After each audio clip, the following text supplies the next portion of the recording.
Meet Mr. Archimedes of ancient Greece.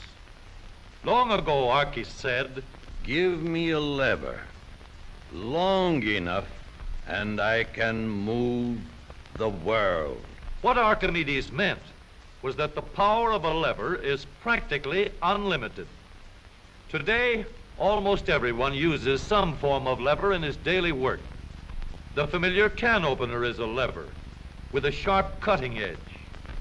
The playground seesaw is just a simple lever too. It takes a lot of force to start a freight car moving, yet the railroad man can start the heaviest freight cars easily with a pinch bar, a powerful lever which turns the wheel. Tough luck, old boy. Here's a place where a lever comes in mighty handy. Let's take the simplest kind of lever, a rigid bar working on a fixed support called a fulcrum. One end of this lever is twice as long as the other. Let's put a 10-pound weight on this end, and now we'll put half as much weight on this end. 5 pounds balance 10. If we have 25 pounds to lift, we just use a longer lever. The 5 pounds will now balance 5 times as much.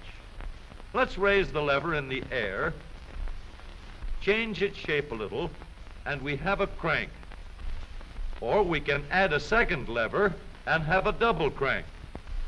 Now the short arm moves 1/4 the distance, but we get 4 times the force.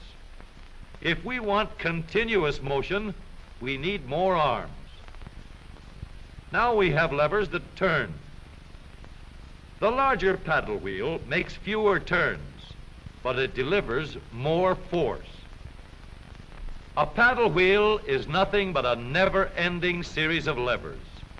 We can make the wheels stronger and lessen friction where the wheels touch each other by rounding off the edges and shaping them into teeth that will slide in and out smoothly. Now, the power flows smoothly and continuously through spinning leverage of gear wheels. Gears are made in many kinds and many sizes. Little gears, big gears, worm gears, bevel gears, and even lopsided gears. Over 100 million gears are spinning over the roads in the transmissions of our automobiles. The transmission is located right at the bottom of the gear shift lever. Let's start from scratch and put together a model of the gears that we shift in our motor car. The shaft on the left comes from the engine. The shaft on the right carries the power back to the rear wheels. To connect these two with gears, we'll need another shaft, known as a counter shaft. These two gears carry the power from the engine shaft to the counter shaft and are always connected or in mesh. This gear on the drive shaft going to the wheels is free to turn around the shaft. We'll put it in mesh with another gear on the counter shaft. These gears are always in mesh.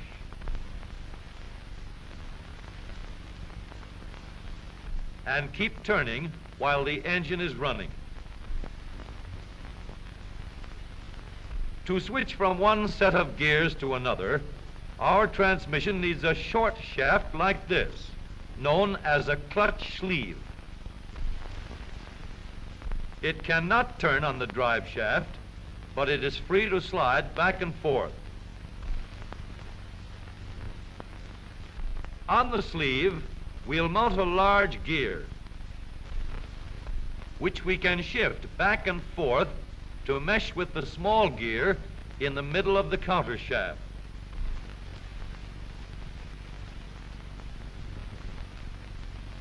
We are now in neutral.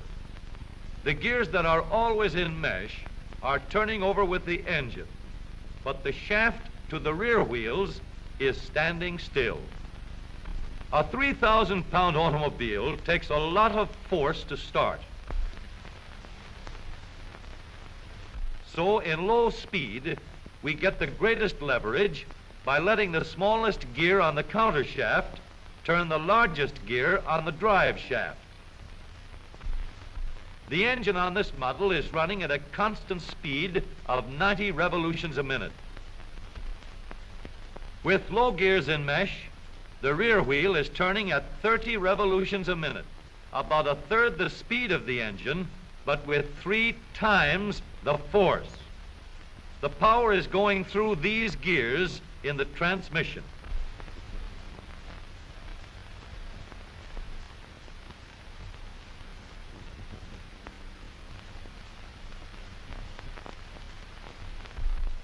After we've started the car rolling, we want fast pickup. So we shift into second by sliding the sleeve backward to mesh with this gear on the shaft to the rear wheels.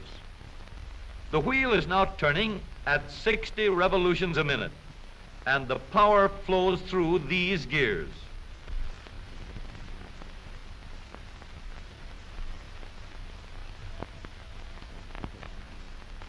For higher speeds, we let the power go directly to the rear wheels. We shift the sleeve forward so that it meshes with the shaft from the engine. The power travels straight from the engine to the drive shaft. Now the shaft to the wheels is turning at 90 revolutions a minute, the same speed as the engine. But here's a problem.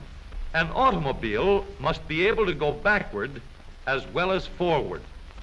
So we add one more set of gears to reverse the shaft to the rear wheels.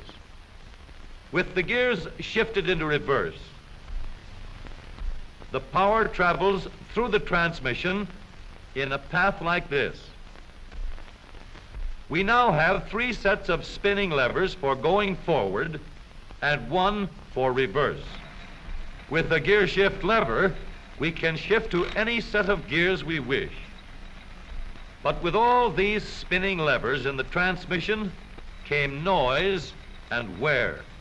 Experts could shift gears quietly by careful timing of the gear shift and the engine speeds, but most of us made plenty of noise until new engineering developments made possible the long series of improvements that followed.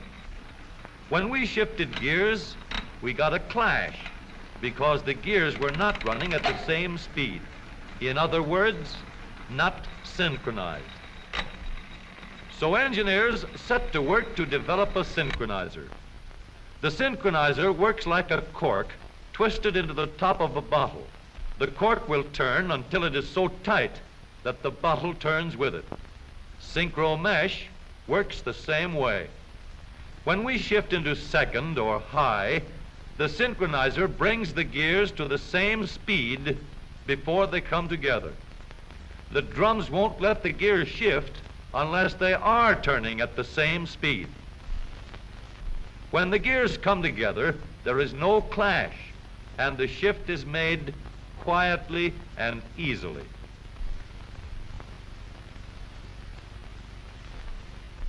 In the transmission of the up-to-date automobile, we have a powerful low gear to give us a strong spinning leverage in starting. A fast-turning motor must set the weight of the car in motion. In second speed, we can change leverage to get going fast at the same engine speed. With the leverage of third gear, power goes directly to the rear wheels, and we can go as fast as we want. Now every driver can shift gears at any time, regardless of speed. Here is a hill that will give us a real chance to see how smoothly and reliably our spinning levers work in our automobile transmission. This driver is going to let her car gain a speed of 60 miles an hour down the hill.